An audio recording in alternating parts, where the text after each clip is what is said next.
বিসমিল্লাহির রহমানির রহিম। আসসালামু আলাইকুম সুপ্রিয় দর্শক, আপনাদেরকে স্বাগত জানাচ্ছি আইএফআইসি ব্যাংক নিবেদিত সংলাপ প্রতিদিন অনুষ্ঠানে। আমি কর্নেল মোহাম্মদ আব্দুল হক আপনাদের সাথে আছি। আমরা এই অনুষ্ঠানে সমসাময়িক রাজনৈতিক ও অন্যান্য গুরুত্বপূর্ণ বিষয় নিয়ে আলোচনা করে থাকি। আজ আমরা আলোচনা করব দেশ উন্নয়নে সামরিক বাহিনীর ভূমিকা।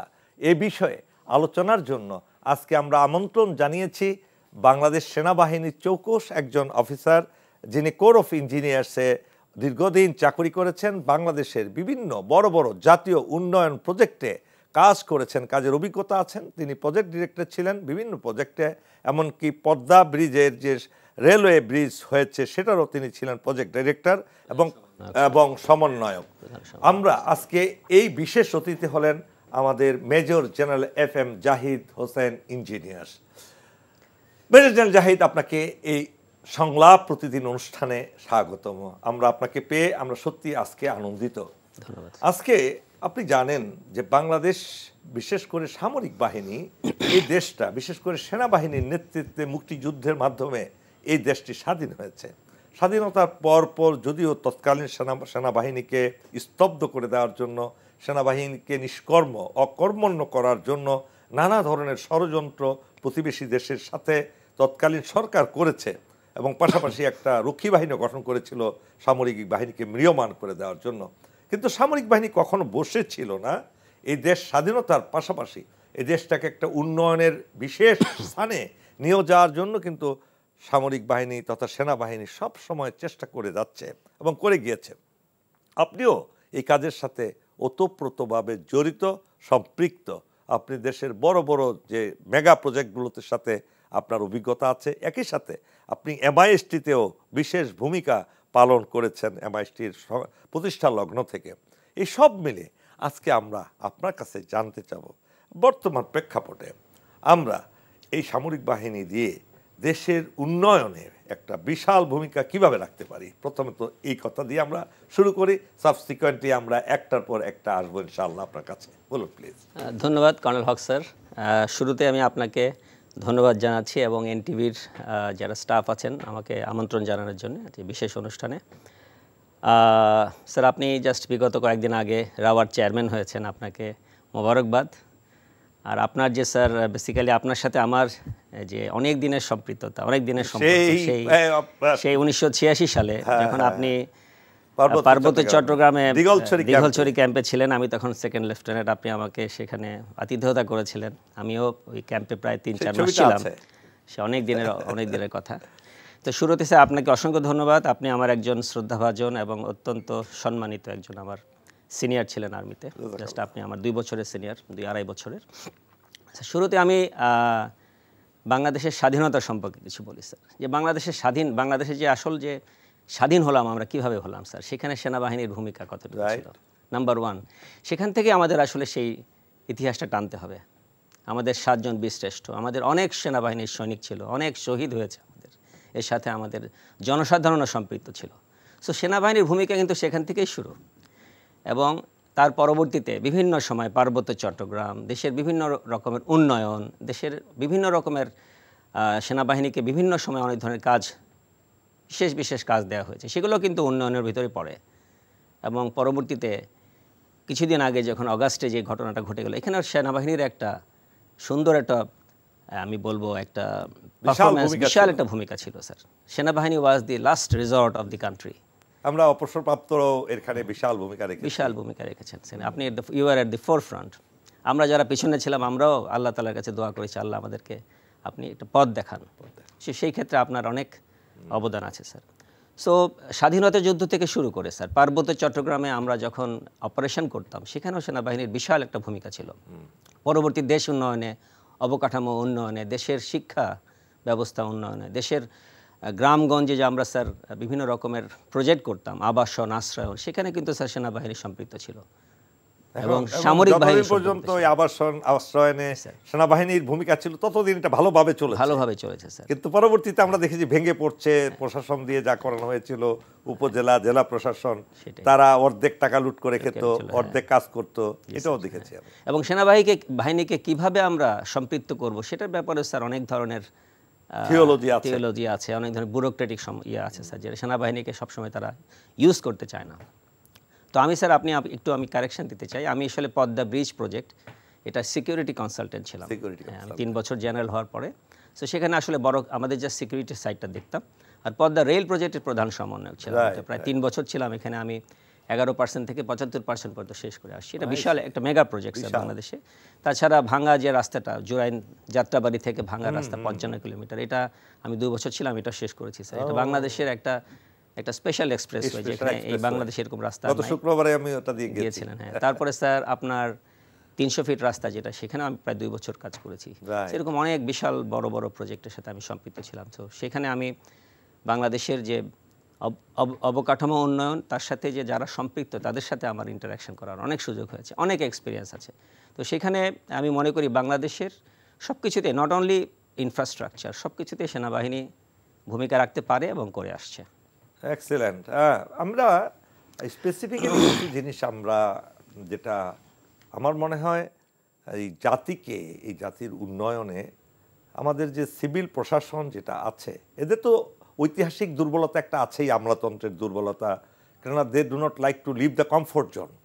কমফোর্ট জোন ত্যাগ করে তারা কাজ করতে চায় না, এসি রুমে বসে অভ্যস্ত তারা। একদম শুরু থেকেই তারা একটা বিলাসবহুল জীবনে সম্পৃক্ত হয়ে যায়। এটা আমলাতন্ত্রদের আমাদের দেখেছি, আমরা এখনও দেখে যাচ্ছি। তারা আরামপ্রিয় এবং দেশের প্রয়োজনে যেখানে মানুষের সাথে ঘোরার কথা ছিল, মানুষের ধার প্রান্তে চলে যাওয়ার কথা ছিল, সেখানে না গিয়ে কিন্তু তারা অফিসমুখী হয়েছে। মানুষ তাদের কাছে আসতে হবে, মানুষের কাছে তারা যায় না।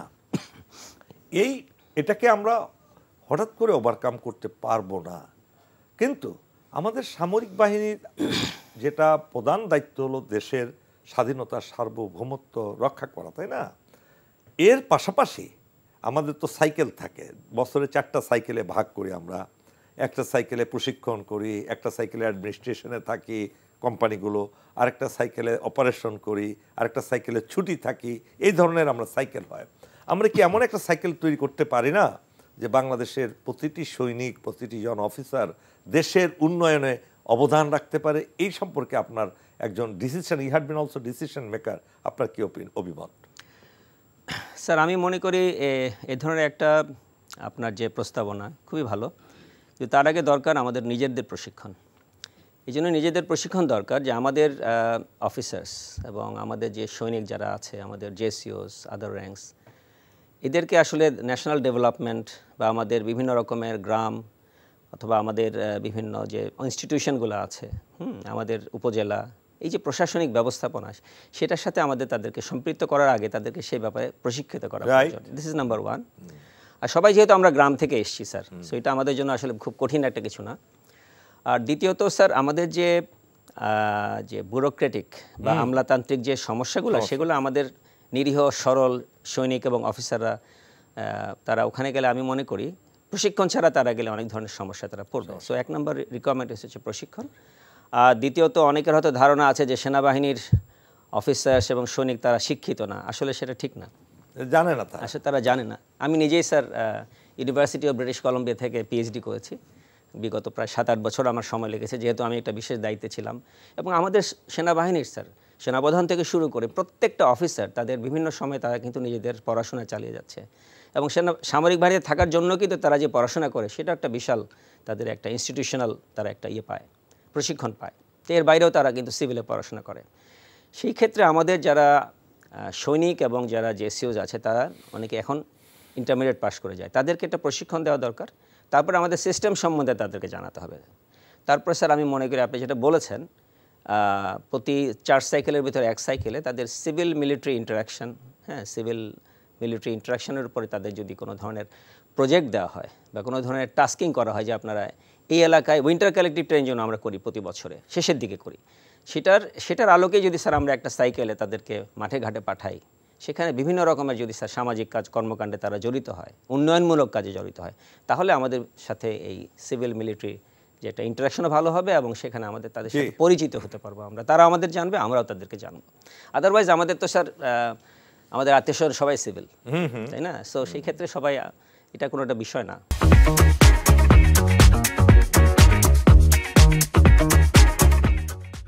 এখন আমরা ততক্ষণ আলাপ করছিলাম আমাদের সামরিক বাহিনীর ভূমিকা নিয়ে। এখন আপনি দেখুন বাংলাদেশের মানুষের জনগণের এই সেনাবাহিনীর প্রতি এত আস্থা, এত বিশ্বাস, যদিও পলিটিশিয়ানদের এখানে ঘাটতি আছে, কিন্তু দেশের আপামর জনসাধারণ চায় এই দেশপ্রেমিক এই সামরিক বাহিনীর সম্পৃক্ততা সর্বত্র। এবং অনেক দেশই আছে, ইন্দোনেশিয়া কিন্তু রাজনীতিতেও তাদের কিন্তু পার্লামেন্টেও সামরিক বাহিনীর সদস্য আছে, বিভিন্ন দেশে আছে। আমাদের দেশে এই 5ই আগস্টের আগেও কিন্তু আমরা জনগণের মুখে শুনেছি যে কেন সামরিক বাহিনী ক্ষমতা নেয় না। কিন্তু সামরিক বাহিনী তো আর রাজনীতিতে জড়াতে চায় না, কিন্তু আমরা দেশের উন্নয়নে কাজ করতে পারি। যেমন ধরুন গতকাল এবং আজকে আমাদের যে জগন্নাথ বিশ্ববিদ্যালয়, এই বিশ্ববিদ্যালয়ের দ্বিতীয় ক্যাম্পাস যেটা এখন কনস্ট্রাকশন হবে, সেটা সামরিক বাহিনীকে দেওয়া হয়নি, সেনাবাহিনীকে দেওয়া হয়নি। এতে কি হচ্ছে, ছাত্রছাত্রীরা এবং অভিভাবক, স্থানীয় জনগণ সবাই তারা খুবই ফেটে পড়ছে। তারা বলছে যে কোনো মূল্যে সামরিক বাহিনী বা সেনাবাহিনীকে এই প্রজেক্টের সাথে সম্পৃক্ত করতে হবে, না হলে আমরা এই অবস্থান ধর্মঘটে বসলাম, আমরা ছাড়ব না। দেখুন এই যে একটা সামরিক বাহিনীর বিশাল একটা সম্মান দেশের মানুষের, আপনি এই প্রসঙ্গে আপনার কেন মানুষের এত আস্থা? স্যার খুব সুন্দর একটা প্রশ্ন। আমি স্যার 24 কনস্ট্রাকশন ব্রিগেডের ডিজি ছিলাম, তখন একসাথে স্যার 300 ফিট রাস্তা হচ্ছিল, যেটা আপনি জানেন ঢাকায়। আরেকটা হচ্ছে N8 এক্সপ্রেসওয়ে যে প্রজেক্টটা, যেটা তো সেখানে আমাদের সৈনিক রাস্তা দিন রাত কষ্ট করতো এবং তাদের ইউনিফর্ম পুড়ে যেত স্যার কাজ করতে। এবং এদের ইনিশিয়েটিভ এত বেশি, আমি অবাক হই। আমি প্রায় মানে ওই এলাকায় আমি সবসময় পড়ে থাকতাম বিগত 2018 থেকে 20 সাল পর্যন্ত। তো রাস্তাঘাটে যখন আমরা ল্যান্ড অ্যাকুইজিশন করতাম, ইউটিলিটি শিফটিং করতাম, তো এটার সাথে তো স্যার পেমেন্টের বিষয় থাকে, তাদেরকে 3 গুণ টাকা দিতে হবে, ইউটিলিটি শিফট করতে হবে। তো সিভিল লোকজন এসে বলতো সেনাবাহিনী যদি চায় আমরা ইউটিলিটি শিফটিংয়ের টাকা পরে নিব, আমরা চাই আমাদের এই জায়গাটা আপনারা আমাদেরকে সরিয়ে দেন, এটা আপনি ইউটিলিটি শিফট করে যান। তাদের সেনাবাহিনীর প্রতি এত বড় বিশ্বাস, এত বড় আস্থা। শুধু এইটা না, যত প্রজেক্টই সেনাবাহিনী গেছে পাবলিক মনে করে যে সেনাবাহিনী এখানে কাজ থাকলে আমরা আমাদের টাকা ফেরত পাবো এবং ন্যায্য এবং সুন্দর কাজ হবে। এখন একটা প্রজেক্টে মনে করেন স্যার 100 টাকা যদি থাকে, সেখানে কন্ট্রাক্টর 10-15% প্রফিট করবে, এটা একটা এস্টাবলিশমেন্ট কস্ট থাকে, একটা কন্টিনজেন্সি থাকে। এখন 80% টাকা যদি বেঁচে থাকে, সেখানে যদি আমি 40%ও খরচ না করি, অপচয় করি বা সেখান থেকে টাকা সরিয়ে ফেলি, অথবা আমি অন্যভাবে টাকাটাকে আমি করাপশন করি, তাহলে প্রজেক্ট কি করে হবে? প্রজেক্ট হয়তো কোনো সুযোগ নেই। আপনি ঠিক বলেছেন। সো আমি সবকিছু এনশিওর করার পরে আমার প্রফিট থাকবে কন্ট্রাক্টর, এটা এনশিওর করতে হবে, না কন্ট্রাক্টর কাজ করে তো বাঁচতে পারবে না। 2 নম্বর, একটা এস্টাবলিশমেন্ট কন্টিনজেন্সি, অন্যান্য মানে আনফোর্সিন খরচগুলো থাকবে, সেগুলো বাদ দিয়ে যদি আমার 70-75% কাছে পুরোটাই কিন্তু প্রজেক্টে যেতে হবে। এবং সেনাবাহিনীর মাধ্যমেই সম্ভব যে এই টাকাটা সম্পূর্ণভাবে ইউটিলাইজেশন হবে। এই জন্য আমি মনে করি সিভিলিয়ান যারা আছেন, আমাদের ভাই ব্রাদার্স এবং যারা অন্যান্য বিভিন্ন রকমের অর্গানাইজেশন, তারা চায় যে সেনাবাহিনী কাজটা করুক। তার মানে এখানে কি আমরা ধরে নিতে পারি বাংলাদেশের যে সিভিল প্রশাসন আছে, আমাদের আমলাতন্ত্র আছে, এটা মানুষের অনাস্থা তারা তৈরি করেছে তাদের কর্মকাণ্ডের মাধ্যমে? তার মানে সততার সাথে তারা কাজ করে না বিভিন্ন। এবং এটাও আমি দেখি, এই যে বিভিন্ন ওয়ার্ক ডিপার্টমেন্ট থেকে যে সমস্ত বিল্ডিংগুলো তৈরি করা হয় বিভিন্ন জায়গায়, আমি দেখি কিছুদিন পরে সেটা ফাটল ধরে, রং উঠে যায়, ইট খসে পড়ে। এবং এই ঘটনা কিন্তু হয়েছে চিটাগং রেলওয়ে স্টেশনের, কিন্তু কনস্ট্রাকশনের বেশ কিছুদিন পরেই সেখানে ফাটল ধরেছে, অথচ এখানে মেগা প্রজেক্টগুলো কাজ হয়েছে। এই যে আস্থার জায়গাটুকু, আপনি কি মনে করেন এই যে প্রশাসন যারা করার কথা অ্যাকচুয়ালি তারা যে করছে না, তাদের পিছনে তো সরকারের বিশাল বাজেট, দেশের বাজেট খরচ হচ্ছে তাদের, তাই নয় কি? এই ব্যাপারে আপনি কি কোনো আপনার সাজেশন আছে, এটাকে ওভারকাম করার কোনো পলিসি সরকার করতে পারে কিনা? এখানে স্যার যে বিষয়টা, সেটা হচ্ছে আমি 70 টাকা বা 80% টাকা দিয়ে কাজ করব। এখন আমার যদি সেখানে 10-15-20% টাকা যদি চলে যায় আমলাদের পিছনে, রাইট, আমার যদি সে লাইক বাংলাদেশ যেটা বলে ঘুষ, অথবা একটা কাজ পাওয়ার জন্য আমাকে এত % টাকা বিভিন্ন জায়গায় দিতে হবে, তাহলে আপনি কিভাবে পাবেন কাজটা? সেখানে আপনার কোয়ালিটির সাথে কম্প্রোমাইজ করতে হবে, সেখানে ফাটল তো ধরবেই। এবং ম্যাক্সিমাম এই ধরনের প্রজেক্ট দেবেন আপনি সিক হয়ে পড়ে আছেন, কারেক্ট। ঢাকা শহরে দেখেন স্যার কত প্রজেক্ট এখানে আছে, আমাদের এলিভেটেড এক্সপ্রেসওয়ে আছে, তারপর বিভিন্ন প্রজেক্ট আছে। এটা এক সরকারের সময় হয়েছে, পরবর্তী সরকারের সময় হয় কিনা জানি না। তার মানে সমন্বিত কাজ আমাদের আসলে হয় না দেশে। আর 2 নম্বর হচ্ছে আমলাতান্ত্রিক যে বিষয়গুলো, সেখানে যদি আমি টাকা পয়সা খরচ করি তাহলে তো প্রজেক্টটা হবে না। সো এখানে ট্রান্সপারেন্সি ইজ ভেরি ইম্পর্টেন্ট, এবং ট্রান্সপারেন্সি অবশ্যই দরকার। আর দ্বিতীয়ত একটা প্রজেক্টের জন্য একটা ফিজিবিলিটি স্টাডি করা দরকার সবার শুরুতেই, যে একটা প্রজেক্ট আমি করছি এটা আসলে ফিজিবল কিনা। এই যে আমি কস্ট এস্টিমেট করলাম, প্রত্যেকটা প্রজেক্টে আমার কিছু দূর যাওয়ার পরে এটা রিভাইজড হচ্ছে, রিভাইজড হয়ে অনেক বাড়ানো হচ্ছে, বিকজ ফিজিবিলিটি স্টাডি আপনার ঠিক ছিল না। যার মানে আপনার কাছে এটা আমারও প্রশ্ন ছিল, বিভিন্ন সময় আমি এইগুলো যখন নিয়ে একটু চিন্তা করি, আমার মনে হয় যে একটা প্রজেক্ট আপনি কনসালটেন্সি ফি দিলেন এই প্রজেক্ট তৈরি করার জন্য, প্রজেক্ট প্রোফাইল তৈরি করার জন্য, প্রজেক্টটাকে তৈরি করার জন্য শত শত কোটি টাকা আপনি দিচ্ছেন বিদেশি কোম্পানিকে কিংবা দেশীয় কোম্পানিকে দিচ্ছেন, তারা প্রজেক্ট প্রোফাইল তৈরি করে, বাজেট তৈরি করে দেয়, সব কিছু তৈরি, কত দিন লাগবে, এবং ধরেন 10 বছরের একটা প্রজেক্ট, সেই লাস্ট ইয়ারকে ক্যালকুলেশন করেই তো তারা তৈরি করে। তাহলে কেন প্রথম বর্ষ শেষ হওয়ার সাথে সাথে আবার ওইটাকে প্রজেক্টের কস্ট বাড়িয়ে যায় কেন, বেড়ে যায় কেন? এই জিনিসটা আমি আসলে নিজেও বুঝতে পারি না। এই সম্পর্কে যদি একটু বলতেন। স্যার আমি তো আসলে রাজনৈতিক বিষয়ে আমি এক্সপার্ট নই, বা এর সাথে সম্পৃক্ত ছিলাম না কখনো। যতটুকু বুঝি, আমরা পলিটিক্যালি মোটিভেটেড হয়ে একটা প্রজেক্ট নেই সবার আগে, যে আমার এলাকায় এই জিনিসটা করতে হবে। আমি আমার ইলেকশন নিয়েতে আমি বলেছি যে এখানে আমি এটা করব, ব্রিজ করব। 2 নাম্বার, অনেক সময় এটা চাপিয়ে দেওয়া হয়, বিশাল রাজনৈতিক স্বার্থ, যে আমার এই ব্রিজটা এই এলাকায় করতে হবে এই বিভিন্ন সময়। তো যখন আমি করে দিই তখন আমি কিন্তু স্যার ফিজিবিলিটি স্টাডির সময়টুকু পাই না। তো তাড়াহুড়া করে একটা বাজেট বরাদ্দ হয় এবং একটা প্রজেক্টের একটা এস্টিমেট হয়, প্রজেক্টের ডিজাইন হয়। শুরু করতে গিয়ে আমি দেখি যে প্রথমে ইনিশিয়ালি আমার যে অন্যান্য আনুষঙ্গিক খরচে টাকাটা চলে যায়, আর দ্বিতীয়ত প্রজেক্টটা যদি আমার 100 টাকা ছিল, আমার লাগছে এখন 150 টাকা, তো 50 টাকার জন্য আমাকে রিভাইজ করতে হবে। তো সেখানে এই ধরনের আরডিপিপি যখন হয় বা রিভাইজ হয়, তখন প্রজেক্টটা পিছিয়ে যায়। আর সেটা যদি কোনো কারণে বাধাগ্রস্ত হয়, তখন প্রজেক্টের সাথে কোয়ালিটির সাথে কম্প্রোমাইজ করতে হয়। এই বিষয়গুলো আসলে আমাদের সবাইকে বুঝতে হবে। আর আরেকটা জিনিস আপনি আমাকে পরবর্তীতে সুযোগ দেন কিনা আমি সেটা বলি স্যার। প্রত্যেকটা জিনিসের পিছনে দরকার স্যার দেশপ্রেম। আপনার মনের ভিতরে যদি দেশপ্রেম না থাকে, তাহলে আপনি যতই এইসব জিনিসপত্র ঠিক করেন, কারণ সব কিছুর পিছনে রুলস রেগুলেশনস আছে। একটা প্রজেক্টে কন্ট্রাক্ট কী করে হবে, কন্ট্রাক্টটা কীভাবে ফ্লোট করবেন, টেন্ডার সিস্টেম, সব কিছুই কিন্তু স্যার ওয়ার্ল্ড ব্যাংক আমাদেরকে দেখিয়ে দিয়েছে, যেটা আমরা বলি ওপেন টেন্ডার মেথড আমরা ফলো করতাম। আমি যখন ডিডাব্লিউসি আর্মিতে ছিলাম, আমার মনে আছে 2008-9 সালের দিকে, শুরুর থেকে 8-9 সালের দিকে, তখন ওপেন টেন্ডার মেথড ফলো, কোনো ইনফ্লুয়েন্সড হতাম না আমরা কোনো পলিটিক্যাল পার্টি দিয়ে বা কোনো পলিটিক্যাল লিঙ্কড আপ কোনো কন্ট্রাক্টর। বাট পরবর্তীতে কিন্তু সেটা আমরা ধরে রাখতে পারিনি বিভিন্ন প্রজেক্টে, সেটা সামরিক বাহিনী হোক, আধা সামরিক বাহিনী হোক আর সরকারি। এখন তারপর কিন্তু ওপেন টেন্ডার হয় নাই, দেয়ার ওয়াজ নো কম্পিটিশন।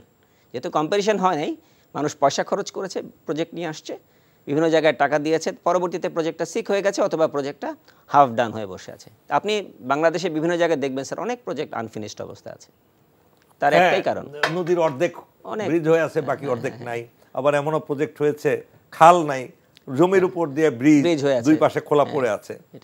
এই যে চৌর্যবৃত্তি, এই যে অনৈতিকতা, এই যে দেশপ্রেমের অভাব, এটা কিন্তু এটার পিছনে আপনি কি মনে করেন? একটা দল, যে দল নিজেদেরকে দাবি করতো যে তারা স্বাধীনতা এনে দিয়েছে আর সো এন্ড সো ফর্থ, যদিও এটা আমি কখনো বিশ্বাস করি না, কেননা তারা কখনো স্বাধীনতা চায়নি। তো তারা এই সম্পৃক্ত হয়ে পুরো দেশের অবকাঠামো নির্মাণ করতে গিয়ে বিভিন্ন তারা যেভাবে আকণ্ঠ দুর্নীতিতে নিমজ্জিত হয়েছে, এক একটা প্রজেক্টের নামে হাজার হাজার কোটি টাকা তারা লুটপাট করেছে, এই বিষয়টা থেকে তো আজকে আমরা শিক্ষা নিয়েছি। এখন এই নতুন বাংলাদেশ গঠনে আপনি আরেকটা জিনিস আপনার কাছ থেকে জানতে চাই, আমাদের যে জনসংখ্যা, এটা তো জনসংখ্যা একটা আল্লাহর নেয়ামত আমাদের জন্য, কেননা মানুষের চেয়ে বড় সম্পদ পৃথিবীতে আর কিছু হতে পারে না। আপনি সোনা, রূপা, হীরা, জহরত যাই থাকুক না কেন, এগুলো একেবারেই মানে কি বলবো, যে অমূল্য রতনের পরিবর্তে মূল্যহীন রতনে পরিণত হবে যদি মানুষ এগুলোকে নার্সিং না করে। ঠিক মানব সম্পদটাকে যদি আমরা সুষ্ঠুভাবে ব্যবহার করতে না পারি, মানব বোঝায় পরিণত হয় একটা দেশের জন্য। কেননা মানব বোঝা হয়ে গেলে তখন সেই দেশে আর অর্থনৈতিক উন্নতি কোনো হয় না, যেটা এই মুহূর্তে আমাদের বিশাল এক জনসংখ্যা রয়েছে যারা কোনো কর্মদক্ষতা নাই তাদের। আমাদের সামরিক বাহিনী কি এখানে কিভাবে ভূমিকা রাখতে পারে এই জনসংখ্যাকে জনসম্পদে পরিণত করে বিদেশে পাঠিয়ে দেশের আর্নিংটা বাড়ানোর জন্য? এটা কি কোনো ধরনের পদ্ধতিতে কি এটা কাজ করা যায়? আপনার কি মত? স্যার, সামরিক বাহিনী একটা অত্যন্ত প্রশিক্ষিত একটা বাহিনী। জি, আর্মি, নেভি, এয়ারফোর্স। আমাদের বিভিন্ন সৈনিক বলেন, অফিসারদের, বিভিন্ন সৈনিকদের সবার এক একজনের এক একটা ট্রেড থাকে, তাই না? কেউ ইঞ্জিনিয়ার, কেউ সিগন্যাল ম্যান, কেউ ইনফ্যান্ট্রিম্যান, যে সিকিউরিটিতে সে এক্সপার্ট থাকে। তো তিন বাহিনীতে একই জিনিস। তো আমি মনে করি আমাদের দেশে আসলে বোঝা না, আমাদের মানব যেই সমৃদ্ধ মানব জাতি, যেটা মানব সমৃদ্ধ, যে আমাদের পপুলেশন, এটা বিশাল আমাদের একটা স্ট্রেংথ। আমি 1 থেকে 1.5 বছর কানাডায় ছিলাম। সেখানে আমি দেখেছি স্যার, একজন প্লাম্বার, ইলেকট্রিশিয়ান বা এই ধরনের ছোট ছোট ট্রেডস যারা মোটর মেকানিক্স, তারা 1 ঘন্টায় $100 ইনকাম করছে, তাই না স্যার? এবং আমাদের দেশে কিন্তু কেউ বসে থাকে না। সেসব দেশে, যেখানে ইউরোপ বা আমেরিকা, কানাডাতে, তারা কিন্তু আমাদের থেকে অনেক লেজি। তারা ওই নির্দিষ্ট আপনার 6 থেকে 8 ঘন্টার বাইরে কোনো কিছু কাজ করবে না। ইভেন তারা অফিস আওয়ারের বাইরে ফোনও রিসিভ করে না। কিন্তু আমাদের মানুষ দেখেন, রাস্তাঘাটে রিক্সাওয়ালা থেকে শুরু করে, রিক্সা চালক থেকে শুরু করে, আমরা সবাই নিত্য নৈমিত্তিক স্যার 10 থেকে 12-14 ঘন্টা আমরা কাজ করি। তার মানে আমাদের অনেক এনার্জি, অনেক পোটেনশিয়াল। শুধু আমাদের দরকার নেতৃত্ব স্যার, নেতৃত্ব, একটা খুব সুন্দর একটা নেতৃত্ব, দেশপ্রেমী নেতৃত্ব, সৎ এবং যোগ্য দেশপ্রেমিক নেতৃত্ব। সেই ক্ষেত্রে আপনি আরেকটি জিনিস অ্যাড করতে চাই, সেটা হচ্ছে আমাদের সেনাবাহিনী স্বাধীনতার সময় যারা যেরকম দেশপ্রেমী ছিল, তারা এখনো কিন্তু দেশপ্রেমী। হ্যাঁ, অবশ্যই 100% না হোক, অ্যাটলিস্ট 100%ই দেশপ্রেমী। আমরা সবাই সেনাবাহিনীতে এসেছি দেশের জন্যই, তো দেশের ভালো করার জন্য উদ্বুদ্ধ হইতো আমরা সেনাবাহিনীতে মৃত্যুর শপথ নিয়েছি। কিন্তু in the course of time, because of some political influence, because of somebody's, কিছু মানুষের বা কিছু দলের নিজস্ব কিছু ধ্যান ধারণা, তাদের নিজের টিকে থাকার জন্য তারা অনেক ক্ষতি করে দিয়েছে আমাদের দেশটাকে। এখনো সময় আছে, এখনো আমরা যতটুকু হারিয়েছি সেটাকে রিকভার করা আমাদের জন্য কোনো ব্যাপার না, যদি আমাদের ভালো একটা নেতৃত্ব থাকে। এবং সেনাবাহিনীকে এই প্যাট্রিয়টিজম, দেশপ্রেম ইনকালকেট করার জন্য যদি আপনি ব্যবহার করেন, এই যে গ্রামে গঞ্জে বললেন না স্যার, বিভিন্ন রকমের ছোট ছোট ওয়ার্কশপ হতে পারে, ছোট ছোট এক্সারসাইজ হতে পারে আমাদের গ্রামে গঞ্জে বিভিন্ন জায়গায়, যে হাউ টু ইনকালকেট প্যাট্রিয়টিজম। আমাদের সৈনিকরা কিন্তু বাইরে গেলে স্যার, যে কোনো ডিউটি, তারা শুরুতেই মনে করে যে আমি দেশের কাজের জন্য বের হয়েছি। তারা কিন্তু মনে করে না যে না, আমি এখানে আমার কোনো ইন্টারেস্ট আছে। Bravo colonel Zahid, really very amazing. প্রিয় দর্শক শ্রোতাবৃন্দ, এতক্ষণ আমরা আলোচনা করলাম সামরিক বাহিনীর ভূমিকা, কিভাবে আমরা দেশের উন্নয়নে কাজে লাগাতে পারি।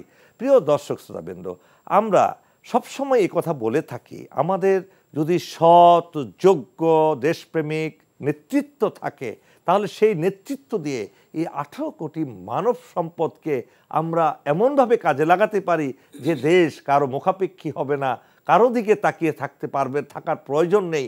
আমরাই আমাদের ভাগ্য নির্ধারণ করতে পারবো সর্বশক্তিমান আল্লাহর মাধ্যমে।